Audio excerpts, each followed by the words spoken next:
Alright then, so you'll notice that she's got wings on, she's got a bumper on. The only reason I've done this is because we've just had the man who's going to spray this thing, he's just been round to just check it out, make sure there's nothing drastic he needs to do. So he's been round, says he's happy with everything we need to do.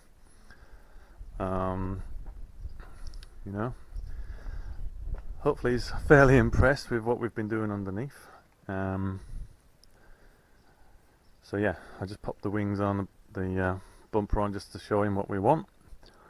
I've asked him, you know, just cast his eye over the alignment, because we might need to take this bonnet off to get the engine in with my hoist thing that I've built. So he's going to cast his eye over the lines, make sure they're all nice and tight.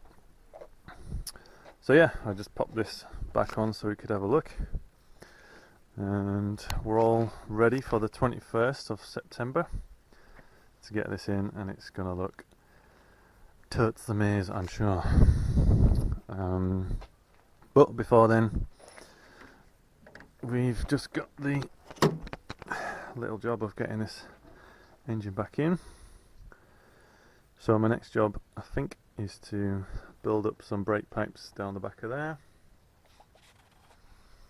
and I'm going to have to put the engine loom back onto there before we put the ABS pump back in, because that will obstruct me getting into there nicely.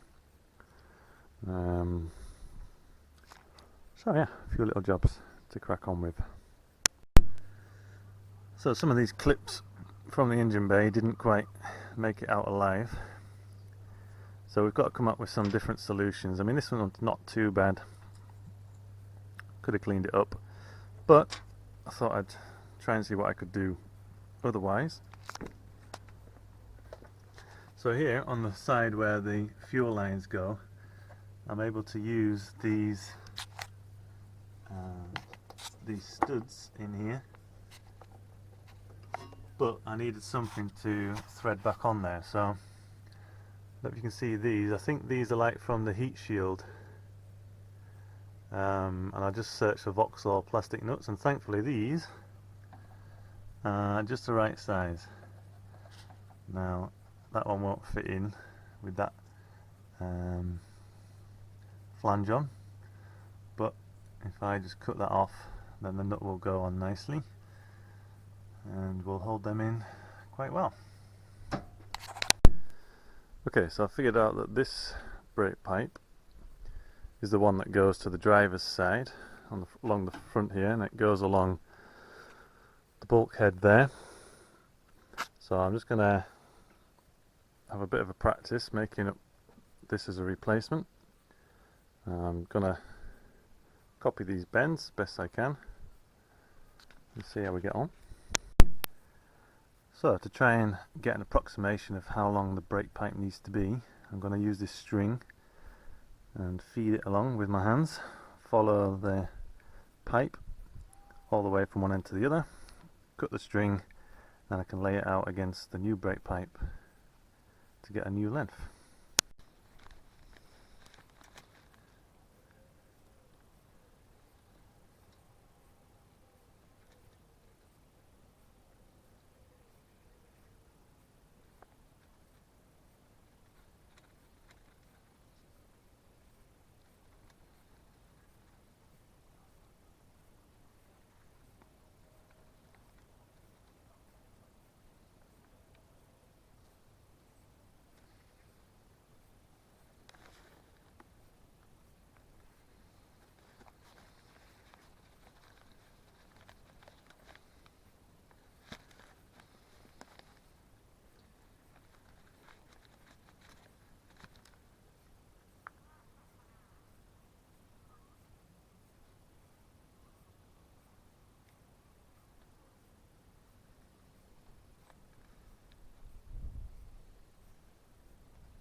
I think it's fair to say we're going to need some more of this pipe. This is just one brake line, so we're going to need some more of that for sure. So here's one thing that I hadn't realised so far is that this fitting on this end is thicker than the ones on this end. I've got the fittings for this end, I haven't got the fittings for this end. So I have to order some of them, or I can just chop this one off and reuse it. I'd rather not do that, so I'll have a look later from eBay, but in the meantime I can finish off one end and get bending the pipe. So to use this tool, you can put this position bolt in one end and you push the pipe up until it meets the face of that position bolt. Then you clamp it down and you know the pipe is in the right place then for this die to go in, and that makes a flare on the end. So then we screw in the side that says OP1, and then you turn it around to the second. So the first, it's done to operation 1, so it's going to make a shape when we die this in, and we turn it around and do it again to get the double flare. So once you pull it out, you've got a nice flared, nice and centered flare on the pipe, and it will shape again when you crush it down with the brake nipple. It will shape again into the caliper. So there is brake pipe number 1.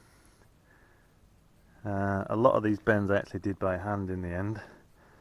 The pliers are okay for the tight corners, and I haven't done this end yet because I need to get the nipple on before I try and bend it. But that's the general idea, and it's not gone too badly, so I'm feeling a bit more settled about doing these brake pipes now. I never used to like them for some reason when you're working on old horrible cars. But yeah, not doing too bad. So I managed to get this brake line in without dropping any of this stuff, which was a bit of a nightmare, and we had to bend it in all sorts of shapes to get it in there, but it's now kind of back in the right shape. You can see we picked up a point here to fasten it to the bulkhead. This bit's not in the right shape yet. I'm waiting to get the pump in to align that, and it goes all along there behind the steering column, around this side, missing the anti-roll bar, so we can just check that.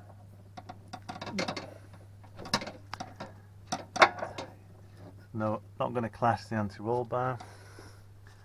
And if we go around here, you can see that it makes it up into the right point where it's going to pick up the pipe for the Brembos. So yeah, the biggest tip I can probably give you from this build is to put all your lines in before you put the subframe back in, because it's going to make it so much easier for you. Anyway, I'm going to try and make up, I think it's this side now. Here we go.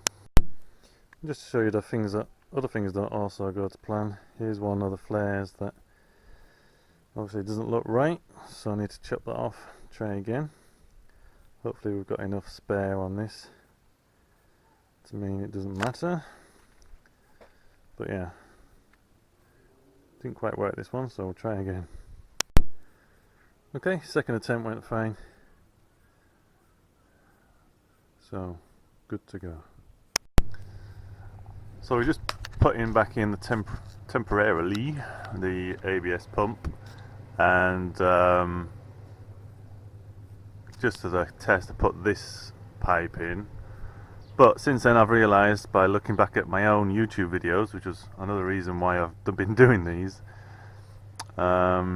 shows me that actually the pipes come along the side here, up and in and up and over the top, so I just need to reroute this back here. It didn't seem to make sense where I'd routed it here before, and that's obviously why. So it's a good job this stuff is fairly easily bendy. So yeah, I just need to reroute these on the side and back in, and another one sat here ready to do the same. So yeah, just keep plugging away on that one really.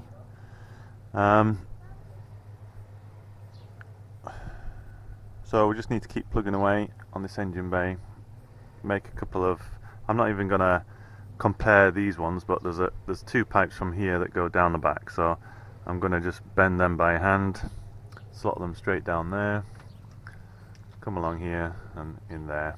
So I'm just gonna make those up from some straight pieces of pipe, and then hopefully we can start adding more stuff in. You can see that this pipe really restricts access to getting this loom back in, so this is only in temporarily and it'll come back out soon whilst I get the loom back in.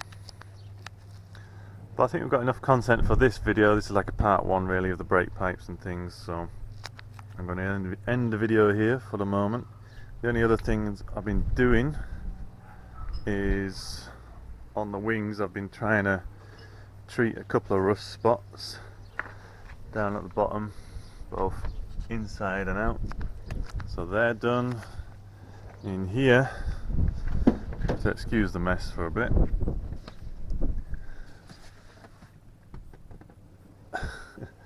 This is the coolant arrangement around the back of the engine, which we just cleaned up and spray painted, so that's ready to go on the back of the engine. So other than that, not much to report. I need to really get cracking with stuff. Engine's still sat there needing some paintwork, so yeah, just need to get cracking really. Anyway, thanks for watching. Talk to you next time.